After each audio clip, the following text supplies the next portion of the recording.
U ovom videu vam želim pokazati kako ugraditi 4000 mAh bateriju u bilo koji pametni telefon.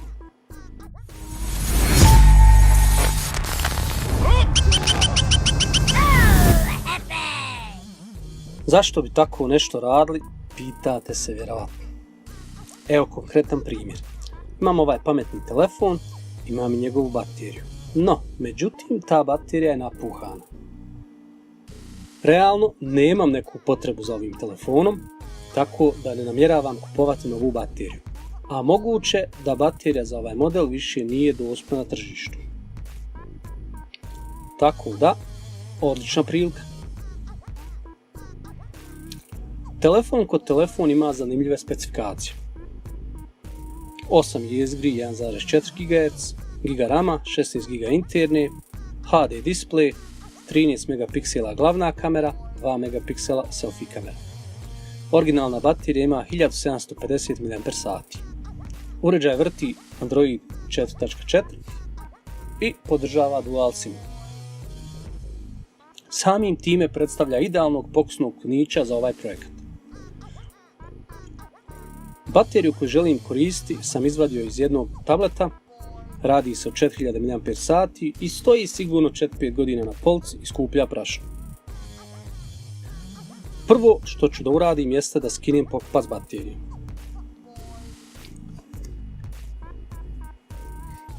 I naravno, prvi problem kao što vidite je da baterija koju planiramo ugraditi ne može stati na poziciju namijenjenu za originalnu bateriju. Ali i taj problem ćemo riješiti. No prije nego što nastavim, želim vam skrenuti pažnju da je jako važno pažljivo rukovati sa baterijama i da ukoliko nepravilno rukujete ili oštetite bateriju, možete napraviti materijalnu štetu ili gluho je daleko bilo povrijediti sebe ili nekog drugog. Molim vas, ukoliko ne znate šta radite, nemojte to ni raditi. Ukoliko se ipak odlučite sami da rukujete baterijama, obavezno koristite zaštitnu opremu. Sljedeći korak je da ogulim naljepnicu sa originalne baterije. Sad kad sam ogulio naljepnicu, želim skinuti ovaj crni plastični hepek na kojem se nalaze kontakt baterije. Da bih ga lakše razdvojio od baterije, koristim plastični alat za rastavljanje.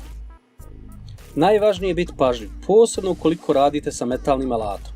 Morate paziti da ne dohvatite plus i minus koji se nalazi ispod plastičnog hepeka. Nadam se da ne trebam objašnjavati zašto ne trebate kratko spojiti plus i minus baterije metalnim alatom. Ukoliko trebam, napišite u komentarima. Plastični hepek ću u daljnjem tekstu nazivati kontaktna pločica, jer se kontakti baterije nalaze na kontaktnoj pločici. Većina baterija u kontaktnoj pločici ima mnogo više od samo kontakata. Bude tu zanimljiv sadržaj elektronike, na primjer temperaturni senzor, mjerač protoka struje, brojač ciklusa punjenja itd. itd. Kontaktna pločica je obično samo zalijepljena dvostranim ljepinom i nije potrebno puno sile da se odlijepi. Plus i minus baterije su u većini slučajeva spojeni plosnatim provodnicima na kontaktnu pločicu. I plus je obično duži od minusa, tako da ću ja sječicama prvo presjeći plus, a zatim minus ili obrnuto, nije važno. Ali je jako važno utvrditi koji kontakt na bateriji plus, a koji minus. To ćemo najbolje utvrditi mjernim instrumentom. I upamtiti, naravno. Oni pametniji od vas mogu zapisati. E sad, pošto je nova baterija dugo stajala i sigurno nije napunjena nekoliko godina, možemo sa sigurnošću reći da je prazna. I to prazna do te mjere da je punjač od mobitela neće tek tako pobuditi. Gdje možemo opet sigurno reći da je potrebno oživiti bateriju. Ukoliko ne znate kako oživiti mrtvu bateriju, pogledajte video na ovom YouTube kanalu ili na linku koji ću postaviti u opisu ovog videa. Ali evo i za svaki slučaj i ovdje ću ukratko objasniti. Koristim 9V 2A strujni adapter, uključim ga u struju, zatim uzmem izlazni plus adaptera i spojim ga na plus mjernog instrumenta. Isto tako i sa minusom adaptera. Uzmem izlazni minus adaptera i spojim ga na minus mjernog instrumenta. Sad to sve spojim na bateriju. Plus na plus, minus na minus. Tako sada imamo prikaz uživo kako se baterija oživljava.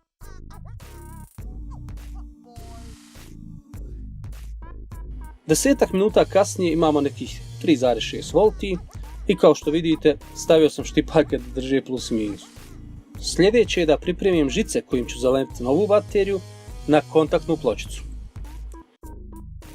Prvo kalajšim vrhove žica i sad je vrijeme da počnem lepiti novu bateriju na kontaktnu pločicu. Isto tako sada nam je važna i ona informacija gdje smo utvrdili plus i minus stare baterije. Jer ako znamo gdje su bili prije plus i minus, tako ćemo znati gdje sada da stavimo plus i minus. I kada smo zalemili kontaktnu pločicu, provjerimo još jednom mjernim instrumentom. Ako je sve ok, možemo prijeći na prvi test.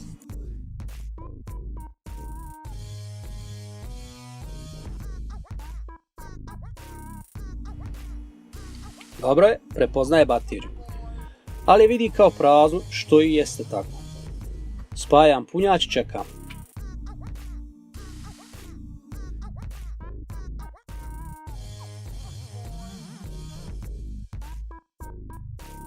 Opa, 22%, a prazna. Sad čekamo da se upali, odnosno da podigne sistem.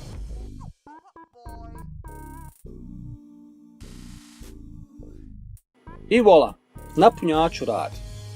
Prvi test djeluje obećavajući. Hajde da pripremim uređaj da bude malo upotrebljiviji.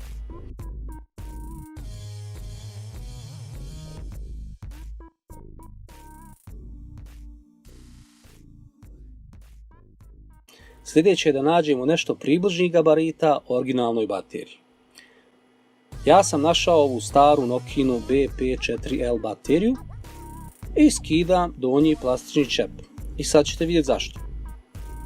Pa treba mi placeholder i držač kontaktne pločice. Naravno, ovo ću isprintati na 3D printeru, izžiljati na CNC mašini ili vjerovatno izrezati ručno od špere. Ali dotad BP4L je savršen.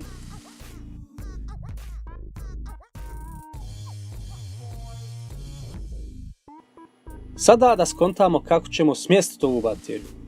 Pošto baterija ne može stati unutar kućišta, postavit ćemo je s vanjske strane. Da bi to uradili, moramo probušiti rupe na poklopcu baterije.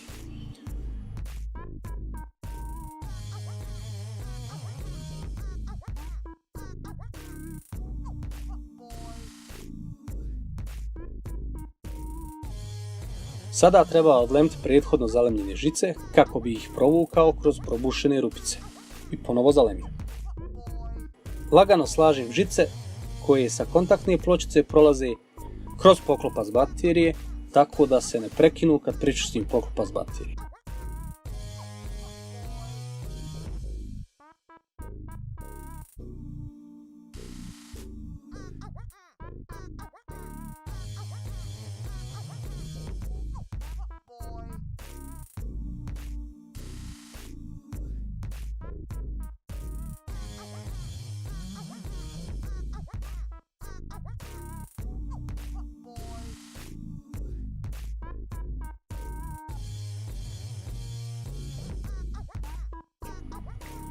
Sad reda radi fušerski izoliram ova dva mjesta gdje sam lemio žice.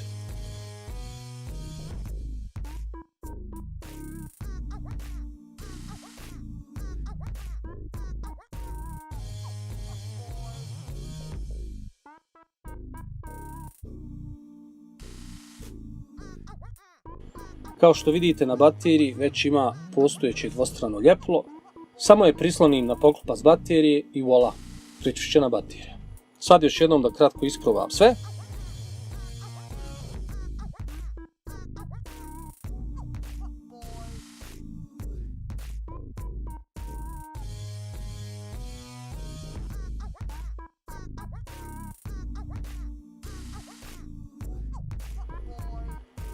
I vrijeme je da stavim uređaj da se puni.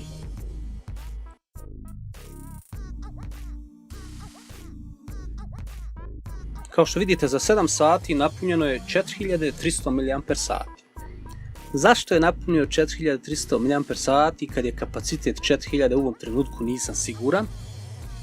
moguće je da nema zaštitu od prepunjavanja, a i moguće da baterija ima veći kapacitet nego što je deklarisano. A moguće je i da ovaj mjerni instrument neispravan. Ali ustanovit ćemo. Neću sad puno razbijati glavom. I 10 dana kasnije. Kad sam snimao ovaj video, očekivao sam da će baterija trajati jedno 2 do 4 dana. A da će izdržati 11 dana, 17 sati, kusur minuta ili šta već. I još uvijek ima 9%, nisam očekivao.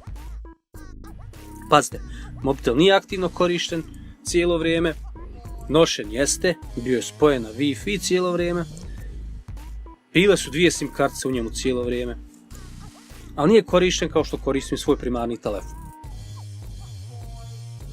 I sa ovim želim ovaj video privesti kraju. Ovaj video će definitivno dobiti nastavak, napravit ću još par komada i sprovesti nekoliko detaljnih testova. Zato klikni na subscribe i kliknite ono malo zvonce da dobijete obavijest kada izađe novi video kako biste mogli upratiti taj događaj. A Happyhack možete pratiti na ostalim društvenim mrežama, linkovi su opet u opisu ovog videa. I naravno, kao i uvijek, ukoliko vam se svidio ovaj video, lajkajte, ukoliko nije nemojte, ukoliko imate pitanja, postavite u komentarima. Hvala na gledanju, lijep pozdrav i do idućeg videa.